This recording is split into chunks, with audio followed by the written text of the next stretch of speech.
Seems to be the real biotech research lab. Looks like Frankenstein could show up any minute.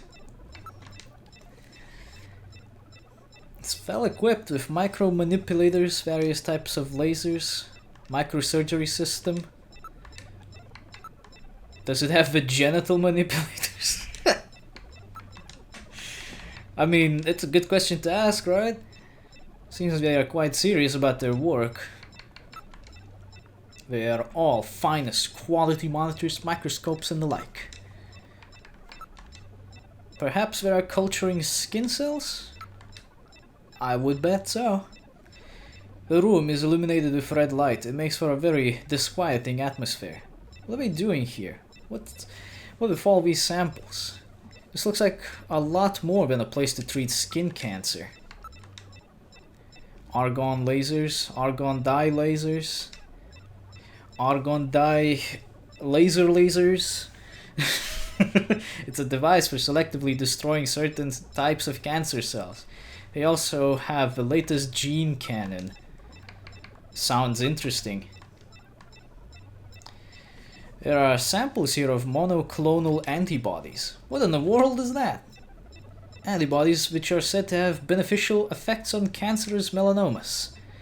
There's no mistake, this is definitely their maintenance hospital. I mean, yeah. DNA synthesizers, sequencers, nucleic acid extractors, chromatography equipment, automatic pipetting devices. It's a particle accelerator used to generate a stream of heavy particles for a number of different treatment techniques. The machine is in standby mode. Looks like the Snatchers were working on artificial skin regeneration techniques as well as various cancer treatments. So after all this is done, maybe we can borrow some of their tools and improve on the cancer treatment ourselves? Sounds like a win-win scenario to me. All rather grotesque shit. That skeleton back there was probably waiting to get his skin, eh? Do you think this place is only used for skin treatment? What a smell! Smells like... smells like rotting fish or something. That's a smell of decomposing protein. And probably formaldehyde to some degree. That's the smell of cancerous skin cells, like Gibson wrote about, eh? I don't think there's anything else to see here. Let's get the hell out of here. Our hospital's hallway once again. What do we do with the door number 3? It says morgue. As in where the dead bodies are kept? Well, yeah.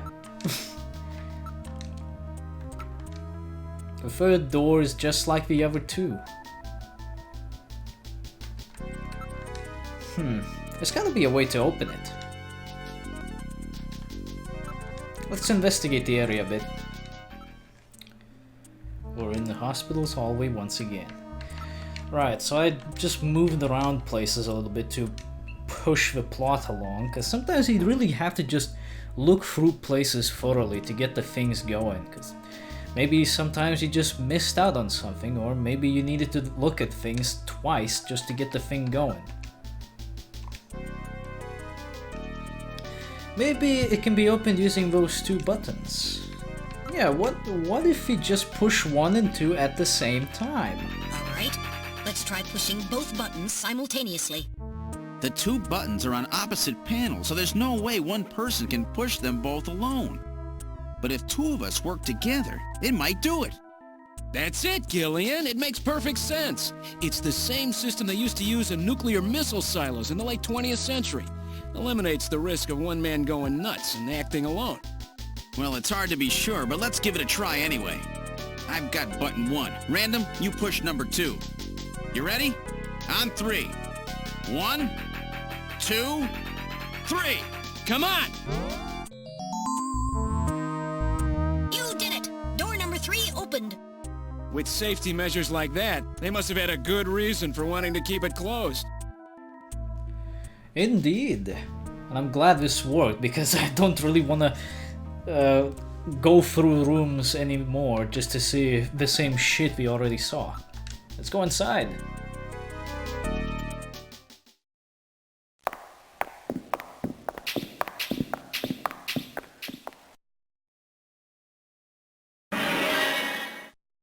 Good God! I read 4 human skeletons in this room. It's their morgue. Perhaps victims of the Snatchers? Well, it doesn't look like whoever put them here was too worried about making sure they would rest in peace. No, it doesn't. These have got to be their victims.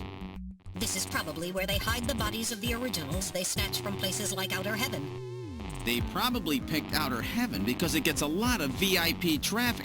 Plus, during masquerade time, they could work the place and still keep their identities secret. Yeah, and the guy who set up the link between them and Outer Heaven was Freddy, that taxi driver. They must have gone after him not because of who he was, but what he did.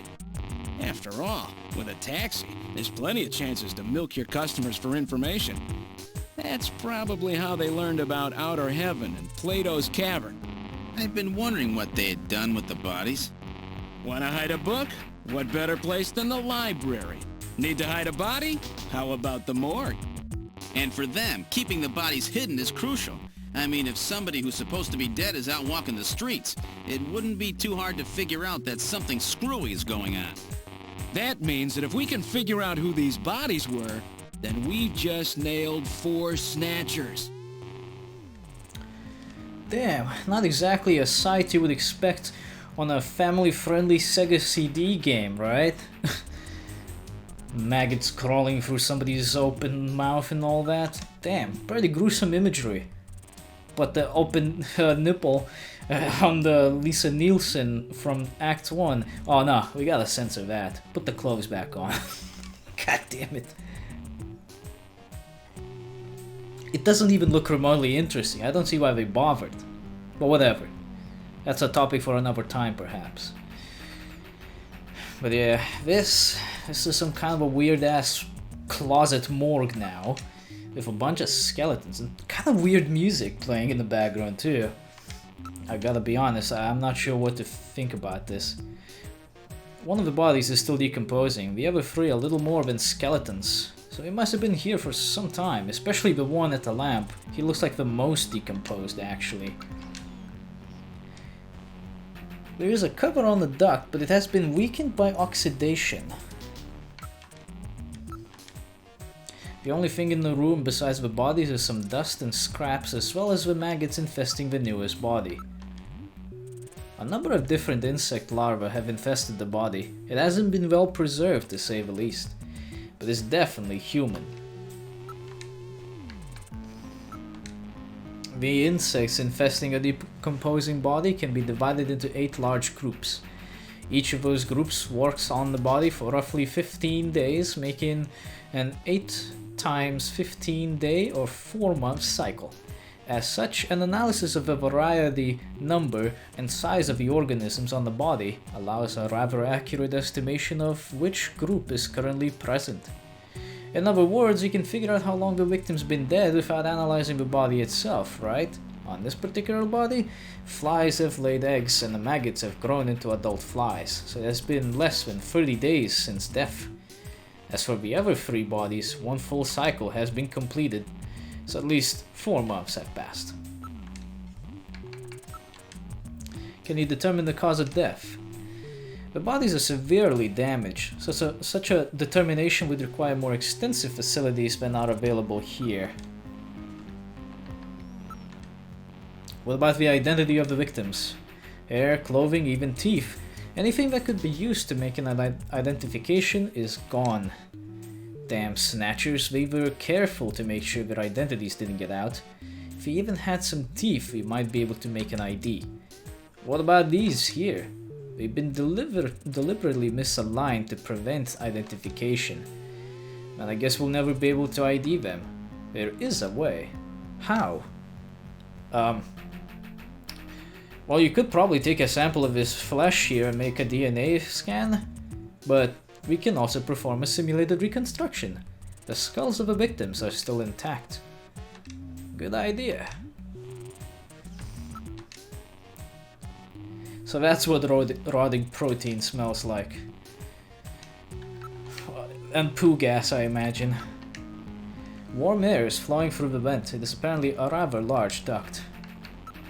Let's do some reconstruction. Now performing simulated reconstruction of the head and facial features of each of the 4 victims. Commencing with victim number 1. Now performing craniometric analysis. X-ray and sagittal X-ray, magnetic resonance imaging, and positron CT data gathered. Complete cranial data now being compiled. Craniometric analysis complete. Now commencing reconstruction. First, victim's age. Estimate based on 1. Presence or absence of cranial fontanelles and chroma of epicranial sutures. 2. Area of facial region and cranium. 3. Height of upper and lower jaw and development of alveolar part. And 4. Location of cranial center of gravity. Next, victim's sex. Estimate based on 1. Overall size of cranium. 2. Parietal bone angle. And 3. Development of splachocranium. Lastly, victim's race. Estimate based on 1. Overall cranial configuration. 2. Volume of intercranial cavity. And 3. Mass of the skull. Now commencing soft feature reconstruction based on averaged results of above analysis. Reconstructing. Initial phase completed. Margin of error on estimate of victim's race 10% based on use of average values. Now adding postulated hair and eye features. Reconstruction of head of first victim completed. It's Freddie Nielsen. Moving on to second victim. Now commencing reconstruction of features of victim number 2. Now starting craniometric analysis. Complete cranial data now being compiled using the same techniques as the previous reconstruction. Craniometric analysis complete. Now commencing reconstruction using the same techniques as the previous reconstruction. Reconstructing. Initial phase completed. Margin of error on estimate of victim's race 10% based on use of average values. Now adding postulated hair and eye features. Reconstruction of head of second victim completed. That's Lisa Nielsen. Moving on to third victim. Now commencing reconstruction of features of victim number 3. Now starting craniometric analysis. Complete cranial data now being compiled using the same techniques as the previous reconstruction. Craniometric analysis complete. Now commencing reconstruction using the same techniques as the previous reconstruction. Reconstructing. Initial phase completed. Margin of error on estimate of victim's race 10% based on use of average values. Now adding postulated hair and eye features. Reconstruction of head of third victim completed. Who in the world is that? That's the director of Queen's Hospital, Shin Fui, what's his face, Chin Chu O, Gillian. Moving on to last victim. Now commencing reconstruction of features of victim number 4.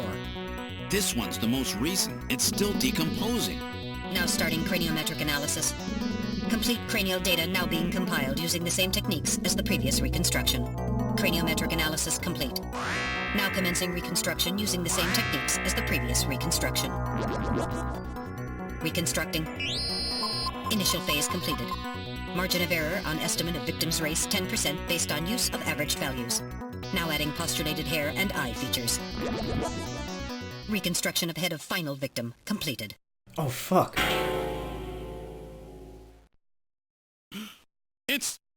It's the Chief! What? The Chief is a Snatcher! The Benson on the scrap of that patient record was Benson Cunningham. Judging from the condition of the body, I would estimate that the snatching took place approximately 1 month ago. So it was the Chief who sabotaged our turbo cycle. And those matches we found in Harry's room, the Chief must have put them there to try to set him up. No doubt Harry figured it out and decided to leave that face-to-face message. Wait a minute. Didn't Mika say that Harry had left to go find the Chief? That's right. He was probably trying to track down some evidence on the Chief. Gillian, I'd say that this Harry has put himself in a pretty dangerous spot. If it was the Chief that sabotaged the turbo cycle, doesn't that mean that he already knows we're onto him? Damn! Harry and Mika are in danger! That's far enough, Junker. Your little investigation is over. It's them! Who? Snatchers? Get them!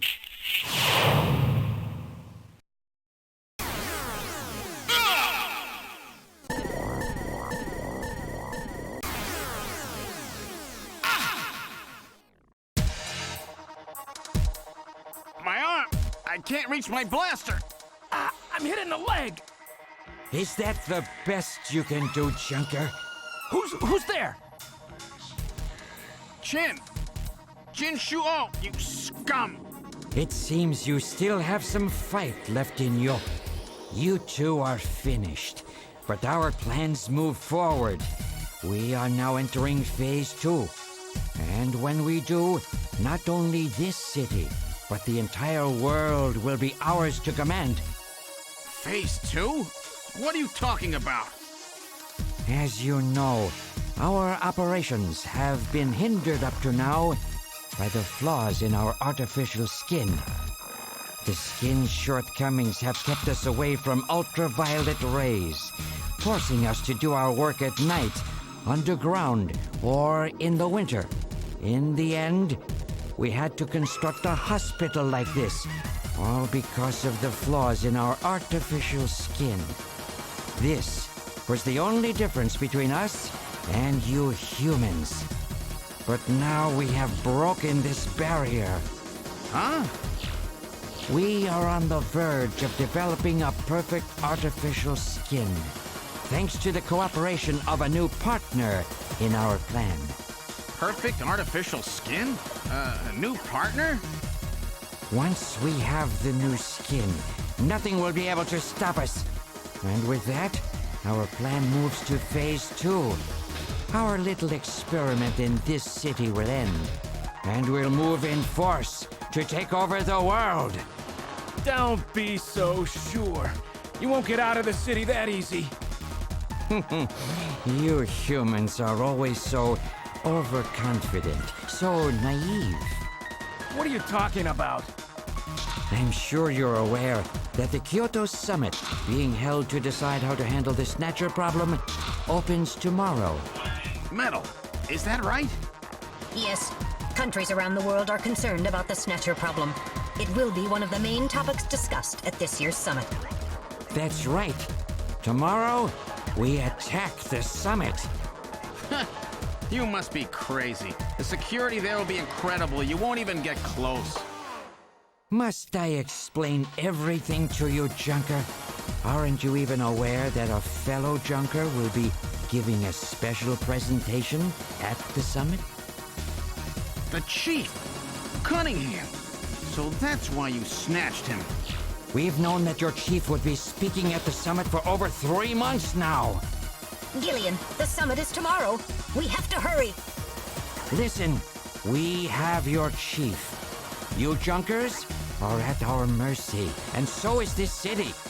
And tomorrow, we move on the world. Nothing can stop us now. We will finally achieve our long-awaited goal of global domination. Who is this we you keep talking about? We are an evolved life form, given life in the depths of the Kremlin by our creator, Modnar. We are a new race. Modnar? Modnar? The Kremlin? Those names are familiar, but... Our goal is to snatch all of the world's leaders and then achieve total control of human thought and worldwide racial unification. You're insane. Humanity won't be so easily dominated. You underestimate the strength of the human spirit. I think not. In the same way as the Nazis, our strategy begins with the overpowering of the spirit of the people. We will strike at you humans' weakest point, the most primitive part of your psychological makeup, your suspiciousness and fear.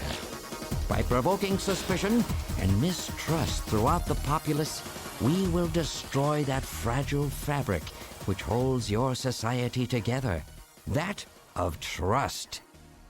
Fear is you humans' weak point. It is the primitive part of your brains that binds you forever to your animal ancestors and makes you vulnerable.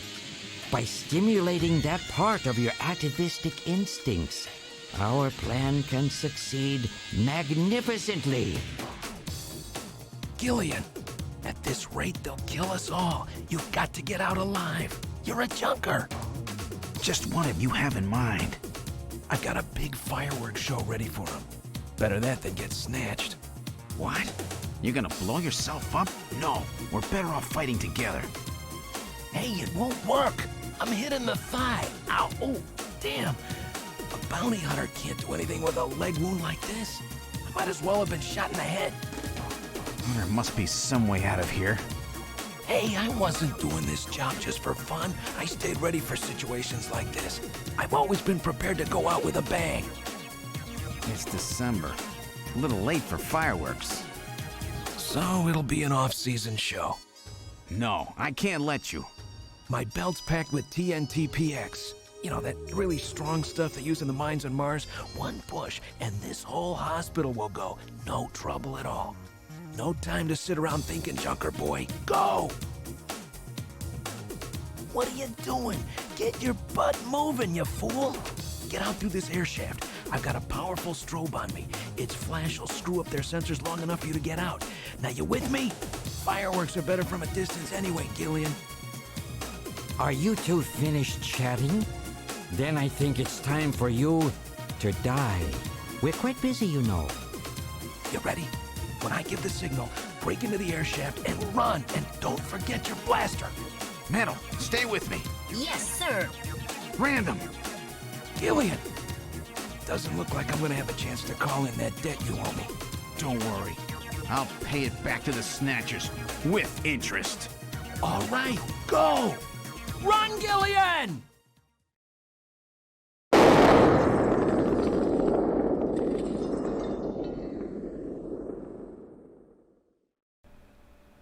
Shit.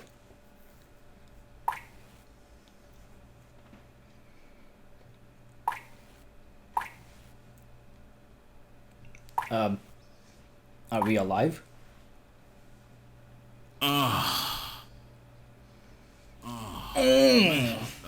Metal, are you okay? Alien,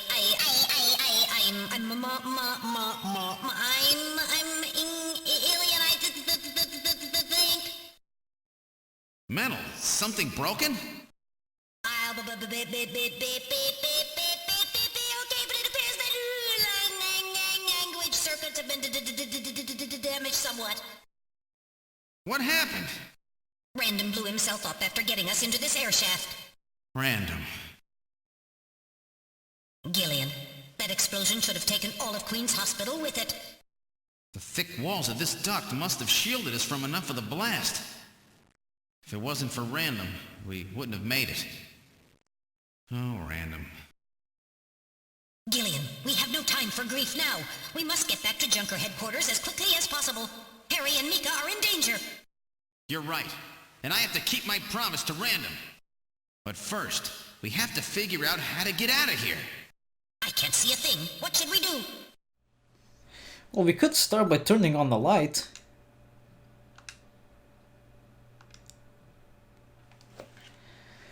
Right, so after that significantly longer than normal cutscene,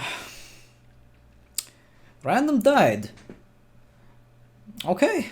I'm a little upset about it because he was starting to turn into like a cool friend of ours. And then this shit happens. Fucking Chin just comes out of nowhere with his Snatcher buddies and is like, now we will make you eat all the ramen, foolish white man. Fucking bastard. I will never submit to the chopstick rule. But anyway, that is quite a significant situation we got ourselves into. And to think, they even referenced the Nazis. They're gonna use their fear tactics against everyone to fuck things up. But it's the Russians that have made this happen first. Originating from the Kremlin. Could it be that this was meant to be a backup plan in case the Soviet Union fell?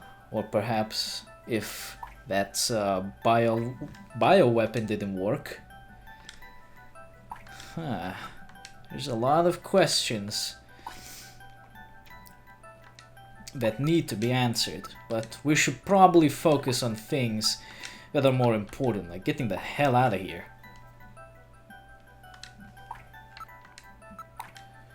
It's constructed quite well. There are signs that construction to reinforce it has been carried out. Where does this place even go here? There's some sand spilled here. How did it get here? Somebody must have carried it. Iron particles, high quantities of phosphorus. This type of sand is particular to the M district of Nyokobi. Around the old factory, right? This scratch was caused by the scraping of a very hard, claw-like object of some kind. A snatcher, maybe. They could have been using this as a shortcut of some sort. You can hear the sound of water. We must be getting close. The way is blocked by debris. Well, can we go forward then? We can probably keep going forward, but it's likely to be a dead end. Buried alive, eh? Great. Check real careful. There's gotta be a way out somewhere.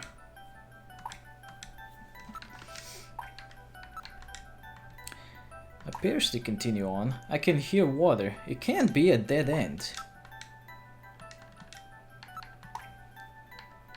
I mean, sure. You picking up any movement? I'm afraid the shock of that explosion has damaged my motion detector. Is it working or not? I'm getting partial readings, but they're not as sensitive as they should be. If we get attacked in a narrow area like this, we've had it. Please pray for us, Gilead. We've got to make it out of here.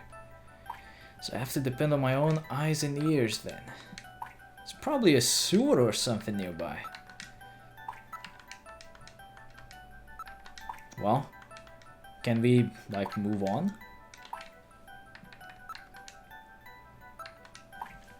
For an air duct, the quantity of dust is quite low. That means that this thing is used regularly. There is certainly no reason why anyone would ever deliberately clean a duct like this. Sneeze. Is it Snow 9? I don't fucking know, man.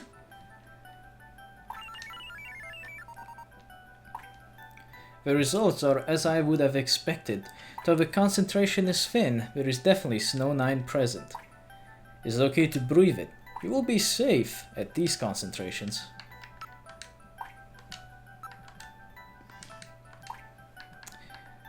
Look, it can't be a dead end. It appears that a Snatcher was dragged through here. A human body would not cause such marks. Maybe that naked Snatcher we saw in the operating room. That's probably correct. An endostructure before the artificial skin was installed seems most likely.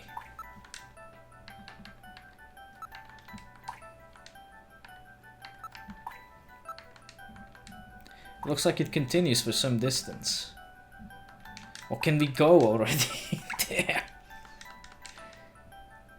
It's from the Snatchers when they move through this duct, I bet. It has some bumps on the sides.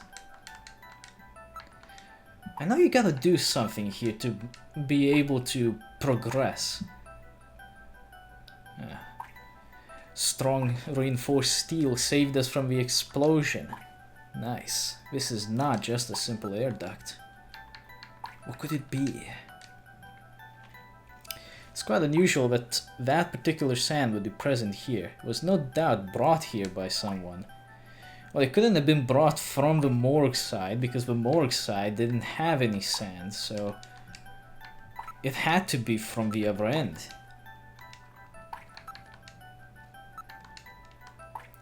The lower surface is constructed of reinforced concrete. This does not seem to be just an ordinary air duct. It looks like the Snatchers have been using it to move around. With these scratches and the presence of Snow 9, I'd say it's definite. I sure don't want to meet up with any of them in a tight space like this. And now we can advance. This thing just keeps going. Uh-oh. Oh shit, it's the insectors.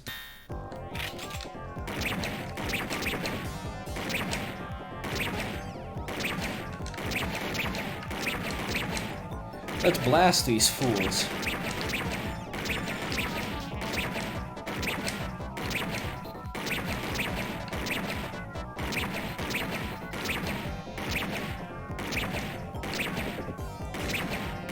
This does go on for a little longer than you would expect, actually, so don't rest easy, even though it looks like it should be over by now.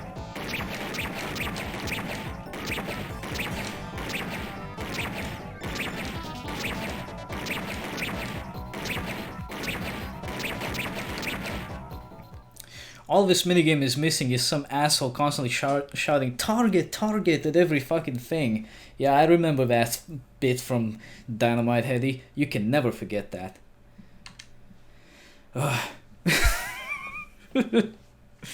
They really build a lot of those things, don't they? Well, they're quite expendable. The insectors must be security in this area, which means that at the end of this duct, there's gotta be stuff. Don't want to meet up with any more of them spoiders. Let's gotta move on. Look, a way out. Don't let your guard down. His arm is fine, by the way. I'm pretty sure they use something to fix that up. This is part of the tube liner, the city's long-abandoned subway system. You mean Queen's Hospital and this were connected? Yes, it would appear that the Snatchers were using this to move from place to place. This would provide them with the perfect way to move about while still avoiding the ultraviolet rays they hate so much. We should have realized this sooner. The city is crisscrossed by the tube liner's old lines, and since they are abandoned, the Snatchers could move undetected as well. Aha! That's how those two we caught a glimpse of at the abandoned factory where Gibson was killed were able to disappear so quickly. They must have used this subway. That would appear to be correct. The tube liner passes underneath that factory site as well. That would also explain why sand from the factory was in the air duct at the hospital. So this is the trick they were using to stay out of the sun and avoid being seen while they moved around. Now we know why it took so long to uncover them. All right, let's follow the subway. We should be able to get out when we get to the nearest station. Tricky bastards, aren't they?